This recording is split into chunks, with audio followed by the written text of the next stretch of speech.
करगिल का पैगाम, शहीदों को सलाम। नमस्कार, आप देख रहे हैं सवाल आपका, आपके साथ मैं हूं कायनात अंसारी। करगिल युद्ध का 24वां विजय दिवस 26 जुलाई। हर साल इस दिन हम करगिल युद्ध के शहीदों और वीर योद्धाओं को याद करते हैं। पाकिस्तान के उस धोखे को याद करते हैं जब दोस्ती की आड़ में उसने भारत की पीठ में छुरा घोंपा।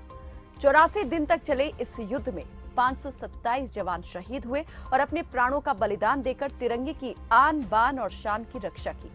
ऑपरेशन विजय कामयाब रहा और भारत ने दुश्मन पर विजय प्राप्त की। आज उसी विजय को याद करने का दिन है।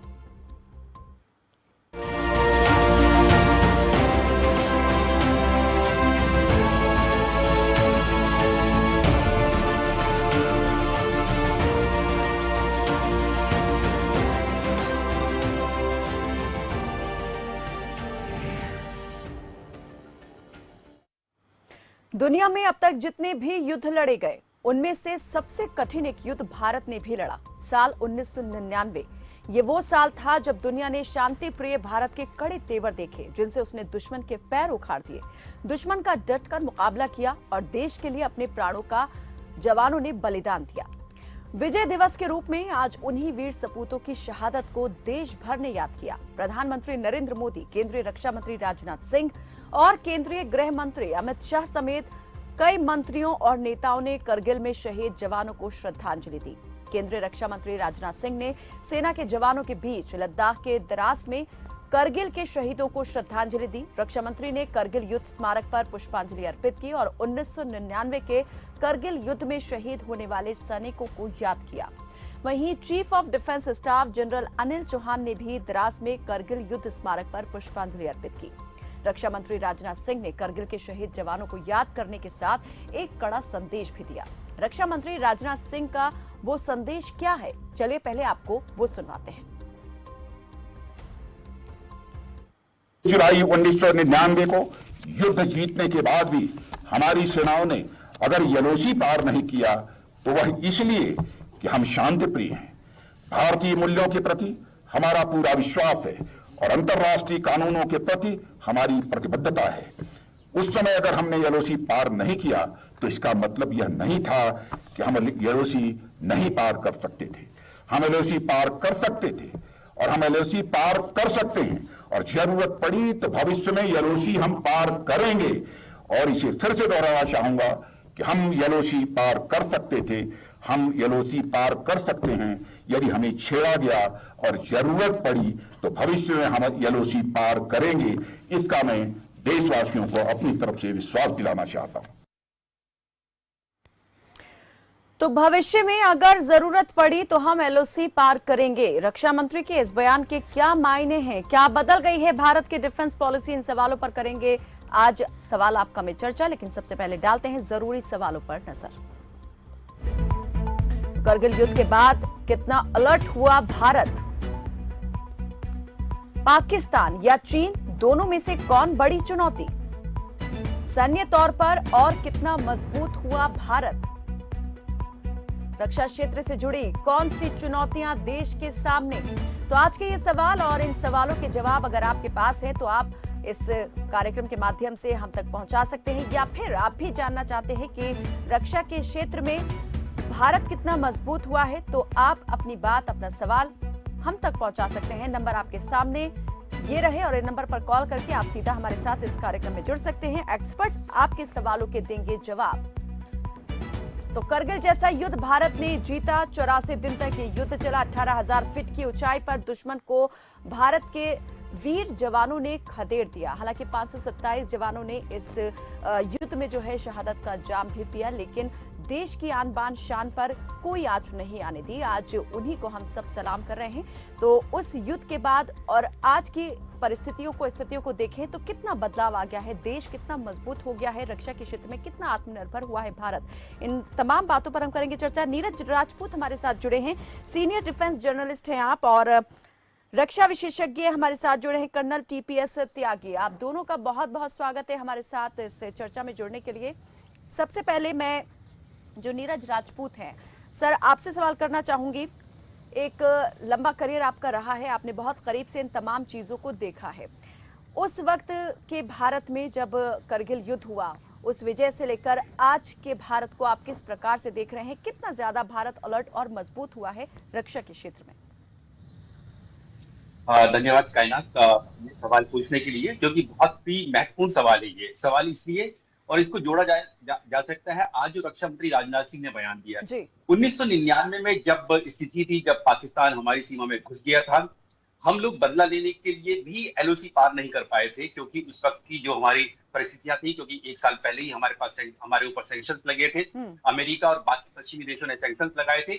इसलिए जो सरकार थी उस वक्त की, उसने निर्णय लिया कि हम लोग एलओसी पार नहीं करेंगे। जितनी भी होगी कोशिश होगी, जो भी लड़ाई लड़ी जाएगी वो अपनी सीमा में रहकर होगी।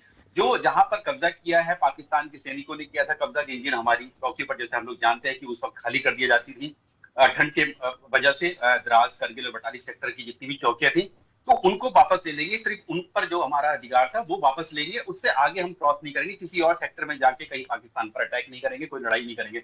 यानी कि एक लिमिटेड वॉर था। और आज की परिस्थिति देखें तो रक्षा मंत्री राजनाथ सिंह ने कहा कि अगर जरूरत हुई तो हम लोग एलओसी पार कर सकते हैं, और एलओसी पार कर सकते नहीं, हम कर चुके हैं। बालाकोट एयर स्ट्राइक में तब टेररिस्ट अटैक हुआ था, कोई युद्ध नहीं था कन्वेंशनल या अनकन्वेंशनल, उसमें हमने जाके, हमारी भारतीय वायुसेना ने जाकर जो है बालाकोट एयर स्ट्राइक की और पाकिस्तान के अंदर घुसकर जो है वहां पर स्ट्राइक की, आतंकियों को खात्मा किया। इसके अलावा सर्जिकल स्ट्राइक में भी वर्ष 2016 में की थी। तो इसलिए ये जो सेलिब्रेशन होता है करगिल विजय दिवस का, 24 साल जो है, ये हम लोग सिर्फ वो 24 साल पहले जो हमने विजय पाई थी उसका ही सेलिब्रेशन नहीं है। ये दुश्मन को एक संदेश भी है वहीं से खड़े होकर, बॉर्डर से, एलओसी से, कि अगर आपने फिर से कोई हिमाकत करी, तो पिछली बार तो 1999 में हमने एलओसी पार नहीं की थी, लेकिन जरूरत पड़ी तो हम एक बार फिर से एलओसी पार करेंगे। तो इसलिए आप कोई ऐसा मिस एडवेंचर जैसा परवेज मुशर्रफ ने, पाकिस्तान की सेना ने किया था, ऐसा ना करें। ठीक है नीरज जी, आगे और इस पर हम बात करेंगे। एक दर्शक इस बीच हमारे साथ जुड़े हैं, आरके कालिया अम्बाला से जुड़े हैं। स्वागत है आपका कालिया जी, रखिए अपनी बात। हाँ जी, नमस्कार, आदाब जी। देखिए, हमारी जो फौज है, हमारी जो सेना है, ये बहुत महान है, बहुत मजबूत है, इसमें कोई दो राय नहीं। लेकिन आप सच्चाई सुनना नहीं चाहते, मुझे इस बात का दुख है। मैं, देखिए, किसी राजनीति से कोई ताल्लुक नहीं मेरा। मैं खुद एक एक्स एयरमैन हूँ, मेरा भाई खुद एक्स एयरमैन है, मेरा जो भतीजा है वो कर्नल है। मैं ये कहना चाहूंगा, ये जो हमारे नेता भाषण दे रहे हैं, ये केवल भाषण दे सकते हैं, ये कुर्बानी नहीं दे सकते, देश के लिए कोई ये त्याग नहीं कर सकते। इस बात का मैं दुख है। मैं ये कहना चाहूंगा, बिल पास होना चाहिए पार्लियामेंट में। आप मेरी बात को सुने ध्यान से। इनका हर बेटा, हर बच्चा, इनका जो हमारे राजनेता हैं, जो देश को लूट के खा रहे हैं, मौज मस्तियां उड़ा रहे हैं, करोड़ों के बंगलों में रह रहे हैं, करोड़ों के हेलीकॉप्टर में घूम रहे हैं, और हम यहाँ मर रहे हैं बाढ़ में, इतना बुरा हाल है हमारा। इनका बच्चा, हर जो शासी आदमी है, कोई भी सियासतदान हो, उसका बेटा फौज में भर्ती होना चाहिए, तब पता चले इनको। ये लोगों के बच्चों को मैं मानता हूँ, उनको कैश कर रहे हैं, हमारे महान जवानों को, हमारे जो बड़े बड़े आला अधिकारी हैं एयरफोर्स के, नेवी के और आर्मी के, उनको कैश कर रहे हैं बिना वजह, बिना मतलब के, और बाद में पूछते नहीं है। रक्षा सुरक्षा के लिए ये जान देते हैं, ये कुर्बानी देते हैं। बताओ क्या क्या इनको देते हैं, ये आप बता दीजिए, आप क्या दे रहे हैं इनको, फौजियों को। तो मेरा ये बहुत बड़ा गिला है। मैं ये कहना चाहूंगा आपके चैनल के माध्यम से, कोई भी सुनता हो, सरकारी अधिकारी, सरकारी नेता, कोई मंत्री, कोई मुख्यमंत्री, इनके बच्चों को बिल पास होना चाहिए, इनको फौज में भर्ती करो, तब चले पता इनको भी क्या देश की रक्षा सुरक्षा कैसे होती है। बहुत बहुत धन्यवाद। चलिए, बहुत शुक्रिया कालिया जी हमारे साथ जुड़ने के लिए। नीरज जी, जैसे आपने कहा कि एलओसी को लेकर जो बयान यहाँ पर एक संदेश दिया गया है, एक चेतावनी के तौर पर भी हम कह सकते हैं कि वो है, लेकिन एलओसी के साथ में एलएसी भी है, जहां हम देख रहे हैं कि पिछले काफी वक्त से जो है मुठभेड़ की जो स्थिति है वो बनी हुई है। स्थितियां अभी वहां सामान्य नहीं हुई हैं। चीन की मैं बात यहाँ पर कर रही हूँ, तो चीन जो है वो भी एक खतरे के तौर पर भारत के सामने है, और जो राजनीति है वो भी इस मुद्दे को उठाती रही है। विपक्ष के नेता कई बार इस बात को उठाते रहे हैं कि चीन जो है भारत के अंदर घुसपैठ कर रहा है, कई एक बड़े क्षेत्र पर जो है उसका कब्जा हो चुका है, लेकिन सरकार इस और कोई ध्यान नहीं दे रही है, कोई संज्ञान नहीं है। कायनात, ये बिल्कुल हकीकत है कि चीन जो है एक बड़ा खतरा है भारत के लिए, सिर्फ भारत के लिए नहीं, इस पूरे रीजन के लिए। हम ताइवान में देख रहे हैं कि किस तरह से चीन की कोशिशें जा रही हैं कि ताइवान पर पूरी तरह से कब्जा कर लिया है, इसको अपने अंडर में कर लिया जाए। पैसिफिक ओशन में, साउथ चाइना सी में कितने देशों के साथ उसका विवाद चल रहा है, हम लोग सब जानते हैं। और यही उसकी जो एक्सपेंशन वाली जो पॉलिसी, एक्सपेंसिव जो पॉलिसी है, विस्तार वाली जो नीति है, वो हम लोग उसका यहाँ भी देख रहे हैं, हमने 1962 में देखा था किस तरह से उसने अक्सई चीन पर कब्जा किया था, और अब एक बार फिर से उसकी जो नजर है वो लद्दाख पर है, और साथ ही अरुणाचल प्रदेश में, जैसे हम लोग जानते ही हैं। लेकिन भारतीय सेना इस बार पूरी तरह से चौकन्नी है। जैसे किसी ने मुझसे पहले भी पूछा था कि लेसन हमने क्या सीखे हैं, क्या हमें क्या सीख मिली है करगिल युद्ध से, तो करगिल युद्ध से हमें सीख वही मिली है कि उस वक्त जो था हमें पता नहीं था, हमारी जानकारी नहीं थी, सर्वेलेंस नहीं थी हमारी इतनी की पाकिस्तान जो है हमारी सीमाओं में हमारी घुस गया, हमारी चौकी पर कब्जा कर लिया है, उसने बंकर्स पर कब्जा कर लिया है, और हमें बाद में 3-4 महीने बाद जाकर पता चल पाया था। हालांकि हमारे जो सैनिकों ने बहुत वीरता से लड़ाई लड़ी और अपनी जितना भी जमीन थी एक एक इंच जो है वापस ले ली। लेकिन अभी जब देखेंगे 2020 में जब गलवान घाटी में जब कोशिश की, जब पूरी दुनिया जो थी कोरोना महामारी से लड़ रही थी, उस वक्त चीन ने कोशिश करी थी, तो वहीं पर उसको मुंहतोड़ जवाब हाथों हाथ दिया गया। हमने दिया जून 2020 में दिया गलवान घाटी के हिंसा में, और बुरी तरह से जो है चीन को शिकस्त दी। इस और जो उसने आगे बढ़ने वाली जो पॉलिसी थी उसको वहीं पर रोक दिया। जो वो धीरे धीरे करके आगे बढ़ता था, अब वो आगे नहीं बढ़ पाएगा, ये मैं बता सकता हूं आपको। और खतरा ये भी है कि चीन और पाकिस्तान की जो दोस्ती है, संबंध है, वो किसी से छिपे नहीं, दुनिया से छिपे नहीं है, पूरे जग जाहिर है। तो इसलिए भारत को हमेशा दोनों मोर्चे पर हमेशा तैयार रहना पड़ेगा, 24 घंटे 12 महीने तैयार रहना पड़ेगा, क्योंकि ये दोनों जो है, जैसे पाकिस्तान की फितरत रही है, करगिल वॉर ना तो पहला था ना आखिरी युद्ध था, वो फिर से कोई कोशिश कर सकता है, जब भी जहां देखेगा वो कोशिश करेगा। इसलिए हमारी जो सेनाएं हैं, सैनिक हैं, उनको हमेशा अलर्ट पर रहना पड़ेगा और किसी भी दुस्साहस का सामना करने के लिए तैयार रहना पड़ेगा, चाहे फिर वो चीन से हो, पाकिस्तान से हो, या फिर दोनों से हो, यानी कि दोनों मोर्चे पर हो। बिल्कुल, तो इसको लेकर हम कितना अलर्ट है, इस सवाल का जवाब मैं चाहूंगी कि जो रक्षा विशेषज्ञ हमारे साथ जुड़े हुए हैं, कर्नल टीपीएस त्यागी, वो इस बात का जवाब दें। कर्नल, आप किस प्रकार से देख रहे हैं कि पहले और अब में सेना जो है कितनी मजबूत, कितनी सक्षम हुई है? क्योंकि अभी कुछ वक्त पहले जब केंद्र सरकार अग्निपथ योजना लेकर आई, अग्निवीर बनाने की बात यहाँ पर सामने आई, तो इसको लेकर कई यहाँ पर अंतर विरोध जो है वो सामने आए, अलग अलग पक्ष देखने को मिले। इससे ये भी हुआ कि सेना का मनोबल गिरेगा। 4 साल की अगर सिर्फ नौकरी यहाँ पर एक सैनिक को दी जाती है तो इससे हमारी सेना कमजोर होगी। आप किस प्रकार से देख रहे हैं कि हम इस क्षेत्र में कितना ज्यादा मजबूत हुए हैं? सैनिकों की अगर बात करें तो सैनिक जो है वो कितना ज्यादा इस दक्ष हो गए हैं इन युद्धों को लड़ने में, या इस युद्ध नीति को लेकर? देखिए, सैनिक तो हमारा पहले भी दक्ष था। मैं पहले आपको ये बता दूं कि अगर 99 से आज के हिसाब में देखें तो आज हिंदुस्तान में एक उत्तर प्रदेश में डिफेंस कॉरिडोर है, आज तमिलनाडु में एक डिफेंस कॉरिडोर है। उस जमाने में हम अपने डिफेंस वेपन का हर हिस्सा बाहर से मंगाते थे, और आज हम काफी कुछ हिस्सा दूसरे देशों को भेजते हैं। आज 500 से ज्यादा डिफेंस इक्विपमेंट और उपकरणों के इंपोर्ट के ऊपर प्रतिबंध लग चुका है। आज हमारे तेजस को खरीदने के लिए, लाइट कॉम्बैट एयरक्राफ्ट के लिए और तो और अमेरिका भी लाइन में लगा है। हमारे ब्रह्मोस का असर सारी दुनिया देख रही है और बहुत सारे देश उसे ऑलरेडी खरीद भी रहे हैं, चाहे उसमें फिलीपींस हो या इंडोनेशिया हो। और इन वेपन्स के अलावा आज तक हम जो वेपन्स खरीदते थे उसमें टेक्नोलॉजी ट्रांसफर नहीं होता था, यानी कि जो स्पेयर्स हैं, जो उनके मेंटेनेंस है, वो वही देश करते थे और वो हमारे ऊपर एक व्हाइट एलिफेंट हो जाते थे।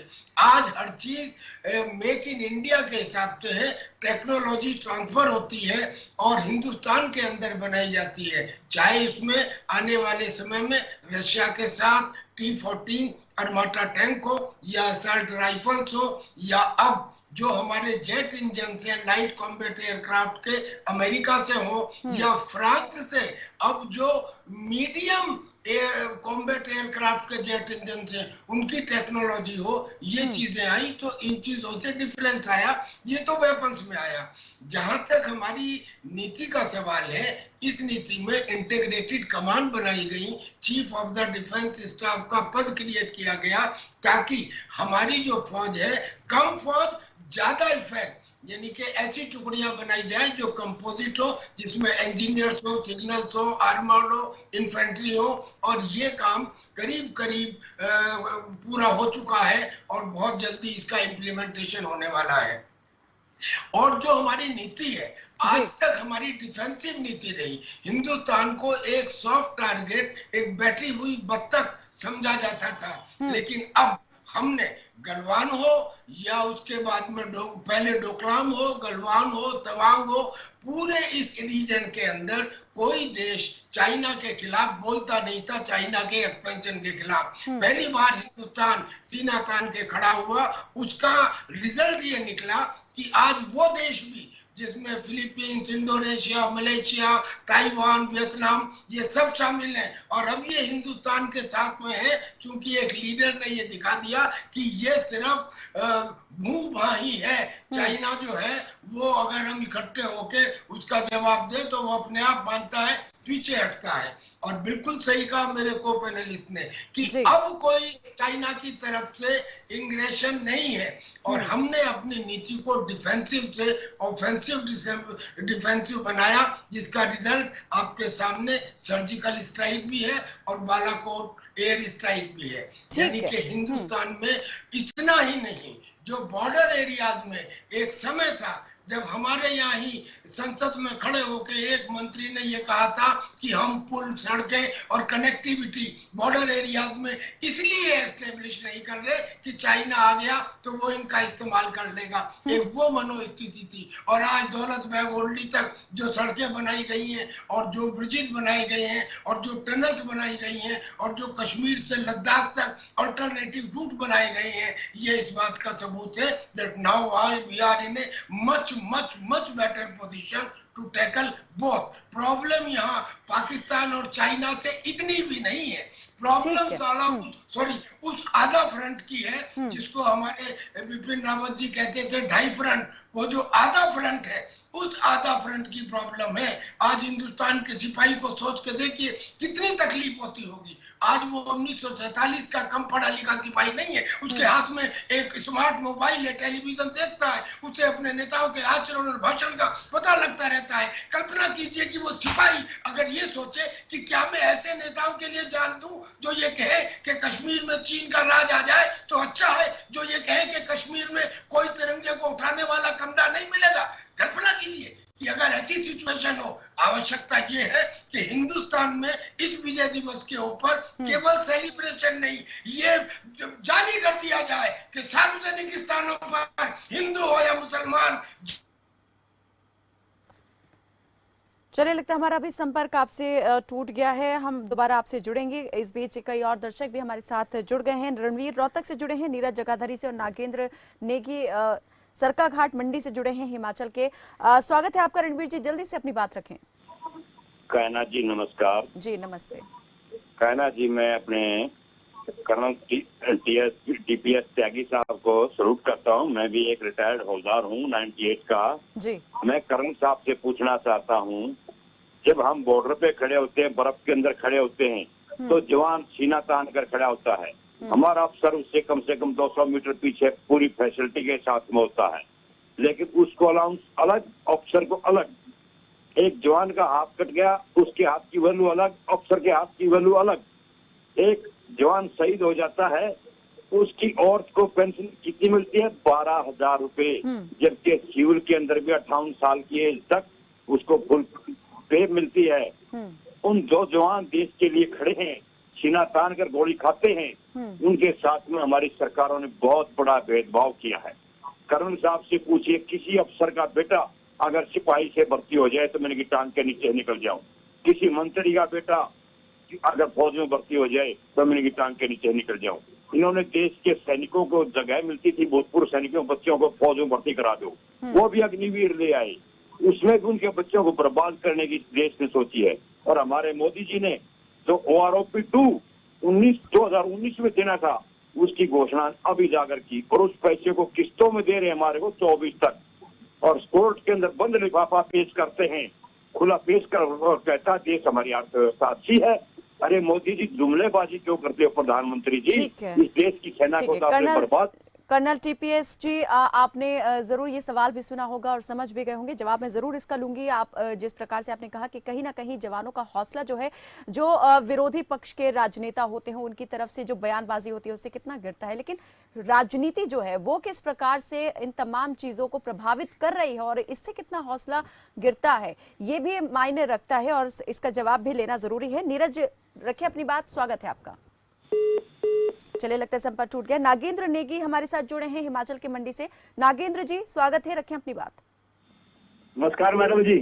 जी मैडम, मैं हिमाचल प्रदेश के सरकाघाट मंडी से नागेंद्र सिंह नेगी बोल रहा हूँ।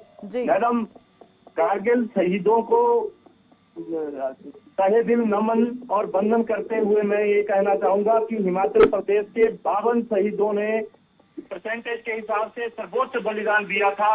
विक्रम बत्रा, सौरभ कालिया और ना जाने कितने लोग हैं जिन्होंने की तिरंगा लहराकर आऊंगा या तिरंगे में लिप्त कराऊंगा की कसम खाई थी, दिल मांगे मोर।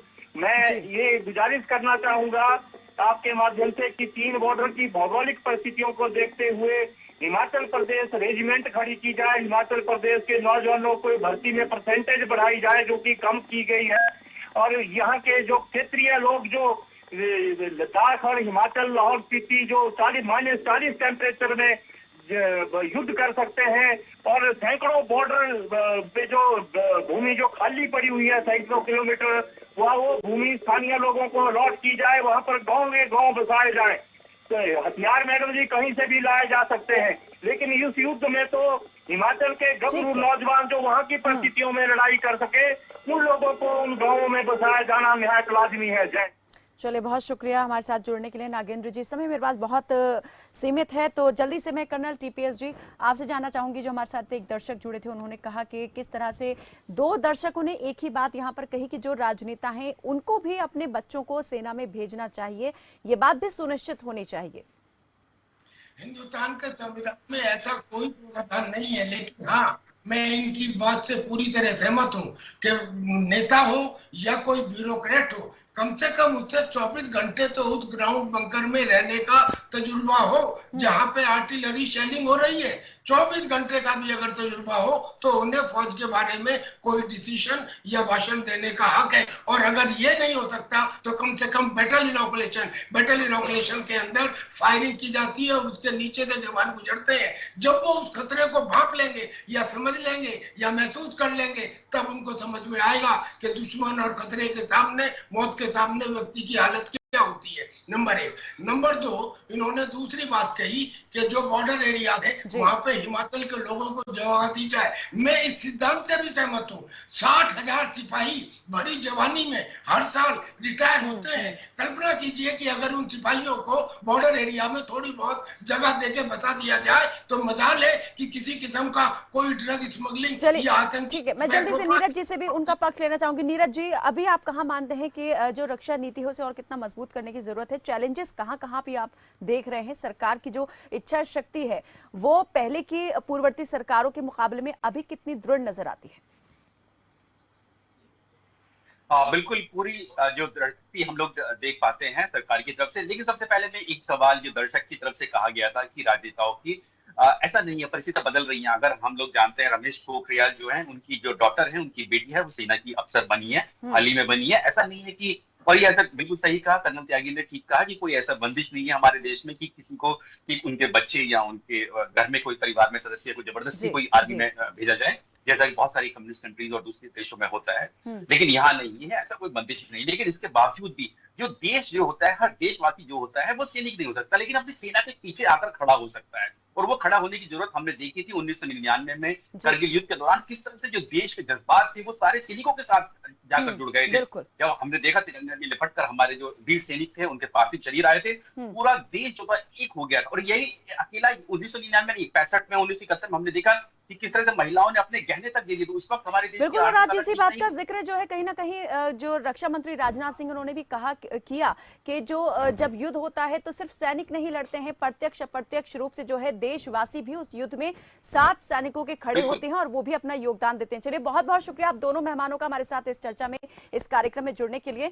तो ये बात काबिले गौर है कि सिर्फ सैनिक नहीं, देश का हर एक नागरिक जो है वो भी यहाँ पर जब युद्ध की स्थिति होती है तो पूरा सीना तान करके जो है सामने खड़ा होता है और पूरा अपनी तरफ से योगदान देता है, सहयोग देता है। ये बात और है कि हम कई बार अलग अलग नजरिए से जो है चीजों को देखते हैं, लेकिन जब भी मुश्किल घड़ी आती है तो देश का हर एक नागरिक जो है वो एक सैनिक के तौर पर ही खुद को देखता है। चलिए, फिलहाल के लिए बस इतना ही। आप देखते रहे खबर फास्ट। नमस्कार।